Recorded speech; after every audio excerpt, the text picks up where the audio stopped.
রাজনীতিক একটা বড় জায়গা, তো রাজনৈতিক জায়গা থেকে মাঠে আবার ওই পরিমাণ আপনার এফোর্ট দেয়া আমার কাছে মনে হয় না এটা খুব ইজি জিনিস। তো কারো যদি এরকম হয় সে খেলা রিটায়ার করে যে রাজনীতি করুক, দ্যাটস ফেয়ার এনাফ। বাট অবশ্যই খেলা চলাকালীন অবস্থায় আমার কাছে মনে হয় যে কিছু জিনিস প্রোটোকল অবশ্যই থাকা উচিত। আমি রাজনীতিকে এত ভালো মতো বুঝি না বা বুঝতেও চাই না, বাট আমার কাছে মনে হয় যে কিছু জায়গা থেকে স্বাধীনভাবে কথা বলার যে অপশানগুলো ছিল মানুষ সেই জিনিসটা পেয়েছে এবং স্টুডেন্টরা যে জিনিসটা করছে এটা আমার কাছে মনে হয় যে আমাদের সবার জন্য ইন্সপায়ার হওয়ার জায়গা। এবং এই জিনিসটা হয়তো আমরা অনেকেই করতে পারতাম না, যার জায়গা থেকে স্টুডেন্টরা আমাদের দেখাই দিয়েছে যে কীভাবে করতে হবে।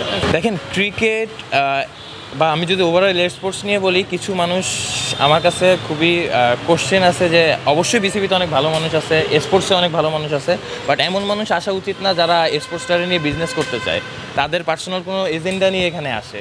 এই টাইপের মানুষ ক্রিকেটের সাথে থাকা দরকার নেই। এবং পুরো আমরা জানি যে আপনারা জানেন যে অনেকে হয়তো বিজনেস প্রতিষ্ঠানগুলো আসে, আমার কাছে মনে হয় না যে তারা কোনো এখান থেকে বিজনেস লাভের জন্য আসে।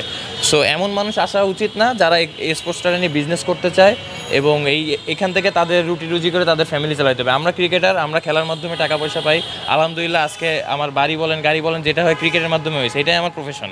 বাট এইখানে যারা সংগঠকরা আসবে তারা ওই রকম ওয়েল এস্টাবলিশ হয়ে আসা উচিত এবং ক্রিকেটের ভালোর জন্য আসা উচিত, তাদের এখান থেকে বাড়ি করার কিছু নাই। এই জিনিসটা যাতে না হয় ভবিষ্যতে। আমি জানি বাংলাদেশের এনভায়রনমেন্টে এই জিনিসটা কঠিন, বাট আমাদের ছাত্ররা দেখাই দিচ্ছে যে আমরা কীভাবে এক থাকতে পারি। আর সবথেকে বড় জিনিস, একটা দেশ বলেন বা একটা স্পোর্টস বলেন বা বিসিবি বলেন তখনই ভালো যাবে যখন 70 থেকে 80% মানুষ নিজের চিন্তা না করে আপনার ক্রিকেট। দেখেন, আমার কথা মনে হয় যে আমি ন্যাশনাল টিমের আশেপাশে অনেক দিন ধরে রয়েছি, তো আমার আসলে মানে আমি বললাম না যে আমি আলহামদুলিল্লাহ ভালো একটা অ্যামাউন্ট পাচ্ছি, কন্ট্রাক্টে আছি। আপনি যদি ফার্স্ট ডিভিশন শুরু করেন, আপনি যদি সেকেন্ড ডিভিশন শুরু করেন, আপনি থার্ড ডিভিশন শুরু করেন, এগুলোর অবস্থা কী? ফার্স্ট ক্লাস আমরা যখন খেলেছি, বিসিবির থেকে একটা বরাদ্দ থাকে মনে হয় ফার্স্ট ক্লাস ডিভিশন টিমের জন্য, তো 3 লাখ টাকা জার্সি বানানোর বা কোনো কিছু, এটা আমি নিজের চোখে দেখেছি। যেহেতু আমি ক্যাপ্টেন ছিলাম, আমাদের জার্সি বানানো হয়েছে অ্যারাউন্ড 80,000 কিছু দিয়ে 30 জন প্লেয়ারের জন্য, যেটা পড়ার মতো না। তো এটা হচ্ছে সেক্রেটারি নাকি তার দায়িত্বে থাকে, ডিভিশনাল সেক্রেটারি। আপনারা জানবেন যে ওই সময় কে ছিল, লাস্ট 14-15 বছর ধরে হয়তো সেই ছিল। তো আপনার ফার্স্ট ক্লাসে যদি এই জিনিসটা হয় যে আপনার 3 লাখ টাকা বাজেটের ভিতরে আপনি 80,000 দিয়ে জার্সি বানাইছেন আর আপনি বাকি টাকা কোনো হিসাব নাই। তো পরে হচ্ছে আমরা প্লেয়াররা নিজেরা টাকা দিয়ে জার্সি বানাইছি, যে জার্সিগুলো আসলে বাইরে পড়ার মতো অবস্থা ছিল না।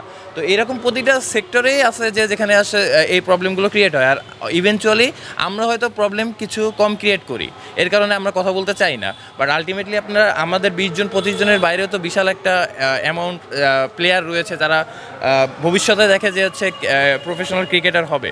তো সেইখান থেকে অবশ্যই চাবো যারা যেসব সংগঠকেরাই আসুক, যাতে ক্রিকেটের ভালোর জন্য আসুক। যেটা আমি বললাম যে আপনি যদি 70 থেকে 80% মানুষ যদি এটা চায় যে দেশের উন্নতি করব, দেশকে ভালোবাসি বা স্পোর্টস ভালোবাসি, তাইলেই আপনার সম্ভব যে ওই জায়গা থেকে ভালো কিছু করা। যখন আপনি নিজের পার্সোনাল এজেন্ডা নিয়ে কোনো কিছু করতে আসবেন, এখান থেকে আপনার সংসার বাড়ি চালানো লাগবে, তাহলে অবশ্যই স্পোর্টসের এই জায়গাটা আপনার জন্য। লাস্ট 2 বছর ধরে যদি অনেস্টলি বলি, প্রিমিয়ার লিগের আপনার আম্পায়ারিং মান ভালো।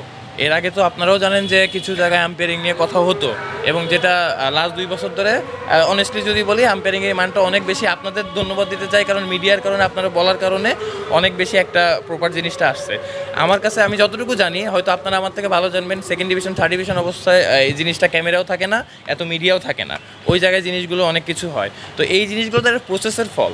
নর্মালি আমি জানি না, হয়তো বা এরকম আছে, আমি যেহেতু শেখ জামালে অনেক দিন ধরে রয়েছি, আমার কাছে অফার আসছে, আমি খেলি নাই।